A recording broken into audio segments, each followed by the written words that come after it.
Road show ஜனநாயக நாடு launch பண்றோம் விஜயிசம். இத பத்தி தான் அடுத்த வீடியோல பேச போறோம். அதற்கு முன்னாடி ஸ்ரீலங்கால தித்வா சூறாவளி மற்றும் அதனால் ஏற்பட்ட வெள்ளம் நிலச்சரிவுகள் காரணமாக 410 பேர் உயிரிழந்திருக்காங்க, 336 பேர் காணாமல் போயிருக்காங்க, 14 லட்சம் மக்கள் பாதிப்படைஞ்சிருக்காங்க.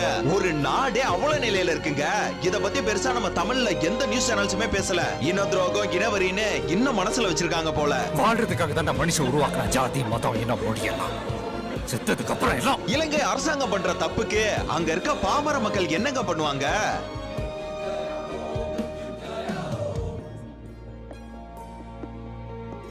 இதன் பிறகு இந்திய மீனவர்களை இலங்கை அரசு தாக்காதே என இந்த டைம்ல இந்தியா அவ்வளவு ஹெல்ப் பண்ணிட்டு இருக்காங்க. என் இந்திய தேசம் இது, ரத்தம் சிந்திய தேசம் இது. இந்த மிகப்பெரிய கடும் துயரத்திலிருந்து இலங்கை மக்கள் மீண்டு வர இறைவனை பிரார்த்திப்போம். இறந்தவர்களுக்கு ஆழ்ந்த இரங்கல் மற்றும் காண போனவர்கள் விரைவில் கிடைக்க வேண்டும். மக்களுக்காக குரல் கொடுப்போம். Stand with ஸ்ரீலங்கான்னு